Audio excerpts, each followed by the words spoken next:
आज मुंबई के पूर्व पुलिस कमिश्नर परमवीर सिंह को एनआईए ने पूछताछ के लिए बुलाया। इस मामले में एनकाउंटर स्पेशलिस्ट प्रदीप शर्मा को एनआईए का बुलाना चौंकाने वाला है। मुंबई के वसूली कांड को लेकर एक बहुत बड़ा खुलासा।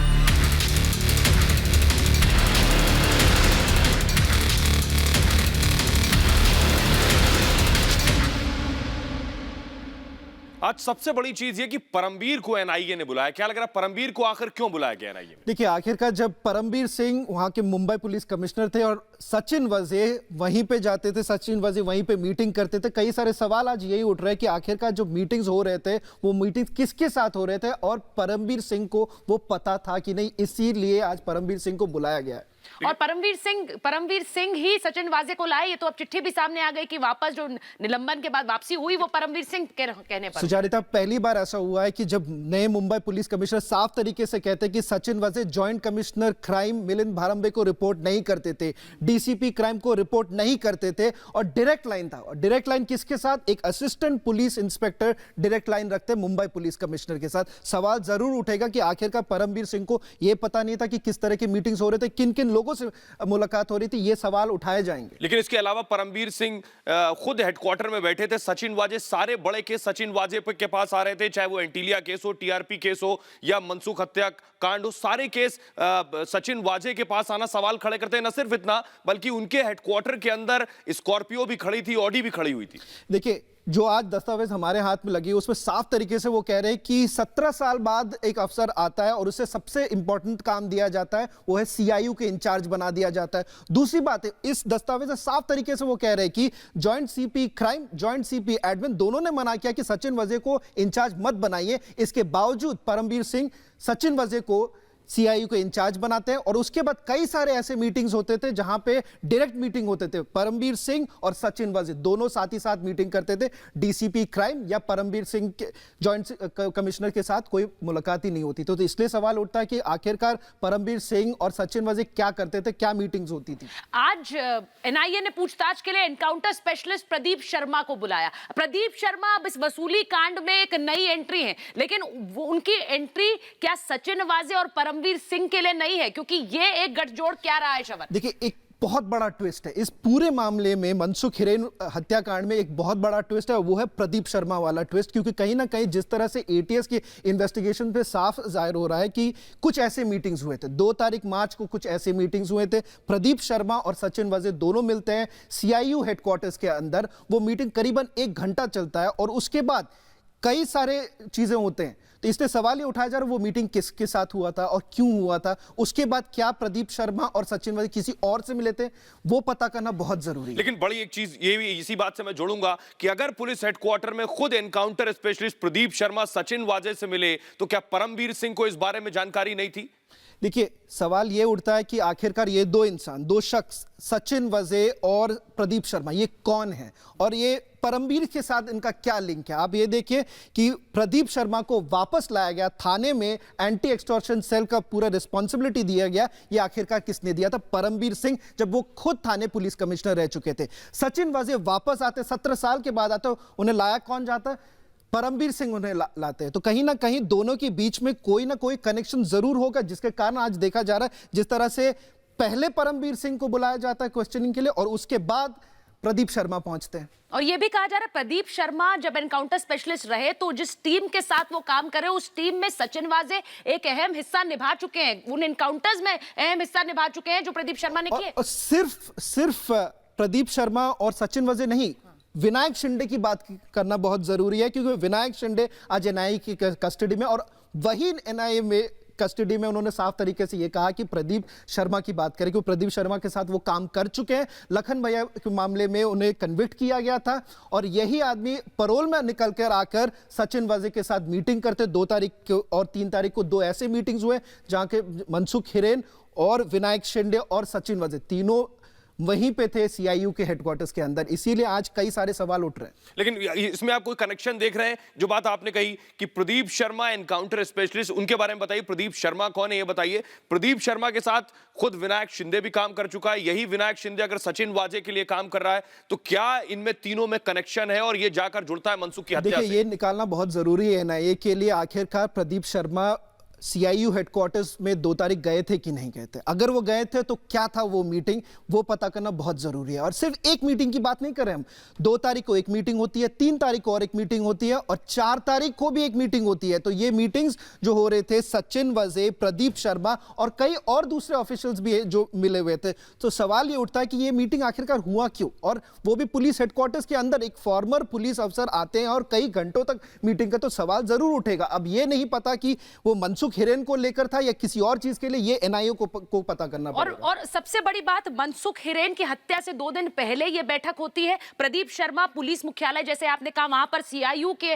दफ्तर में ये बैठक हो रही, प्रदीप शर्मा और सचिन वाजे के बीच। अगर तो क्या पुलिस महकमे के मुखिया को इसके बारे में जानकारी नहीं है? यानी कि परमबीर सिंह क्या उस बैठक में थे? नहीं थे तो क्या उन्हें जानकारी नहीं थी? शवन, सुचारिता, अगर आपको याद होगा कि उसी दिन जब ये सवाल उठाएगा, देवेंद्र फडणवीस ने सबसे पहले ये सवाल उठाया था सचिन वाजे के बारे में। कुछ ऐसे विजुअल्स आए थे कि सचिन वाजे निकल कर आते हैं पुलिस कमिश्नर के ऑफिस से और कई रिपोर्टर्स ने सवाल उठाया कि आपके ऊपर ये संगीन आरोप लगा है। तो उन्होंने कहा था कि क्या आरोप है ये आखिरकार?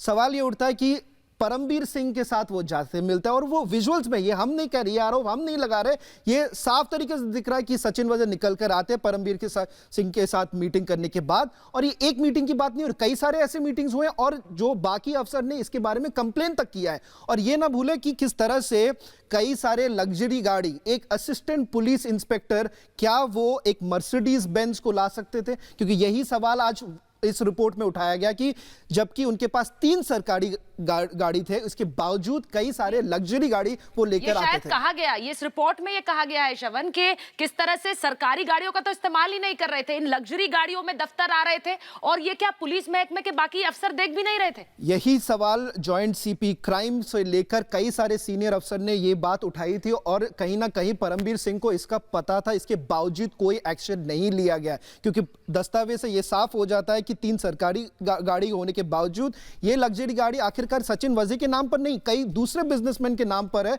और वही गाड़ियां वहां पे पार्क किया जाता था। आपको याद होगा कि मर्सिडीज बेंज GLX जो मॉडल थे वो एनआईए ने वो सीज कर चुके थे, और वो भी मुंबई पुलिस हेडक्वार्टर्स के अंदर से सीज किया गया। लेकिन ये बात किसी के भी समझ से परे है कि उसी हेडक्वार्टर में बैठ रहे हैं परमबीर सिंह ने जो है सबको बाईपास करके उनकी बहाली भी की। परमबीर सिंह को नहीं पता था क्या कुछ कर रहे थे सचिन वाजे। अगर पूरा एक्सटॉर्शन लिंक हम जोड़ें कि इन्होंने चाहे प्रदीप शर्मा की बहाली की हो ठाणे में, या इन्होंने मुंबई में बहाली की हो सचिन वाजे की, और सचिन वाजे सबको बाईपास करके सीधे परमबीर को रिपोर्ट कर रहे हैं। देखिए, ये कहना बहुत ही मुश्किल रहेगा कि अगर आखिरकार हो क्या रहा था, क्योंकि ये सिर्फ परमबीर सिंह खुद जवाब दे सकते हैं, ये खुद परमबीर सिंह एनआईए को कह सकते कि आखिर हो क्या रहा था। पर हमारे पास जो दस्तावेज है उससे साफ जाहिर होता है कि कहीं ना कहीं डायरेक्ट लाइन था।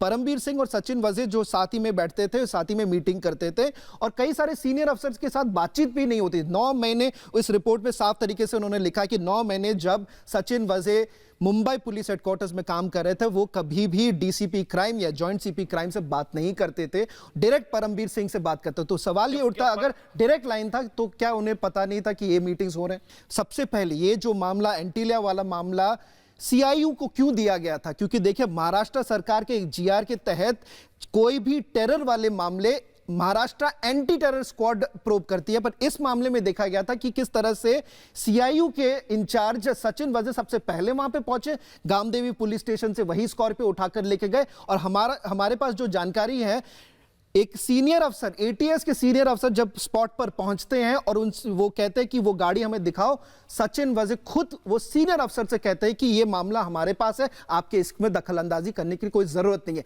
ये कहा जा रहा है। तो इसके बाद कहीं ना कहीं सवाल ये उठा जाएगा कि किस रूल के तहत एटीएस को नहीं बल्कि सीआईयू को यह केस सौंपा गया था। अब हम ये जानते हैं कि एनआईए इस पूरे मामले में एंटीला जो पूरा कांड हुआ उसकी जांच कर रही है, मनसुख हिरेन की हत्या की जांच कर रही है। अगर प्रदीप शर्मा को बुलाया गया है पूछताछ के लिए, तो जाहिर है कि वो पूछताछ इन दोनों केसेस से जुड़ी है। तो क्या प्रदीप शर्मा मनसुख हिरेन हत्या में शामिल, या फिर उनका किसी तरह से कोई लिंक है, या फिर एंटीला साजिश में प्रदीप शर्मा को शामिल किया गया, ये सवाल भी देखिए, क्योंकि सबसे पहले जब एटीएस ने इस पूरे मामले को लेकर जांच पड़ताल की, उनके पास जो जानकारी है उनके मुताबिक कहीं ना कहीं प्रदीप शर्मा और सचिन वाजे की कुछ मीटिंग्स हुए हैं, उनके पास ये जानकारी थी और हम ये दावे के साथ कह सकते हैं कि एटीएस ने एनआईए को इसके बारे में बताया था, जिसके बाद जो आज देख रहे हैं, अब सही कह रहे हैं सुचारिता कि अगर उन्हें बुलाया गया तो कहीं ना कहीं कुछ तो रोल होगा या वो सस्पेक्ट करते हैं कि प्रदीप शर्मा का कोई तो रोल होगा जिसके कारण उन्हें बुलाया गया है। लेकिन सवाल यहाँ ये है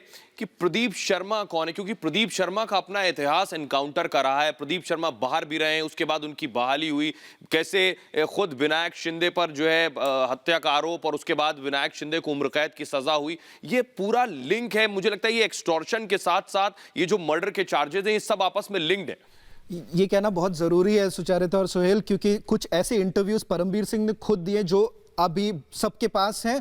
उस इंटरव्यूज में प्रदीप शर्मा के बारे में वो काफी अच्छे चीजें बोलते हैं। वो कहते हैं कि अगर अंडरवर्ल्ड को किसी ने रोका है मुंबई में तो वो प्रदीप शर्मा है। तो कहीं ना कहीं जिस तरह से कहा जाता है डार्लिंग बॉयज हुआ करते थे परमबीर सिंह के, वो है सचिन वाजे एक तरफ और दूसरी तरफ है प्रदीप शर्मा। दोनों कहीं ना कहीं जिस तरह से कहा जाता है मुंबई में वो डार्लिंग बॉयज रह चुके हैं परमबीर सिंह के। तो सचिन वाजे के बाद अब आज परमबीर सिंह से पूछताछ और प्रदीप शर्मा से पूछताछ, यानी कि दो आज नाम एनआईए के सामने फिर पूछताछ के लिए। और इसमें हम ये भी मानकर चले कि आने वाले समय में भी ये पूछताछ हो सकती है, क्या गिरफ्तारी भी हो सकती है। देखिए, गिरफ्तारी के बारे में हमारे पास इस वक्त कोई जानकारी नहीं है, पर कहीं ना कहीं पूछताछ की अगर बात करें तो ये पहली बार नहीं, आने वाले दिनों में कई और भी लोग हैं जो कहा जा रहा है कि डीसीपी रैंक और अफसर से लेकर कई दूसरे सीनियर ऑफिसर्स को भी बुलाया जाएगा पूछताछ के लिए। तो एनआईए के बाद सिर्फ एनआईए पर पूछताछ नहीं रुकेगी, ये पूछताछ सीबीआई तक भी जाएगी। ऑफ कोर्स सीबीआई भी पूछताछ के लिए इन्हें बुलाएगी। ये बिल्कुल साफ है कि परमबीर सिंह से पूछताछ के बाद, प्रदीप शर्मा से पूछताछ के बाद इन्हें फिर से पूछताछ के लिए बुलाया जा सकता है और कई और परतें खुलनी अभी बाकी हैं।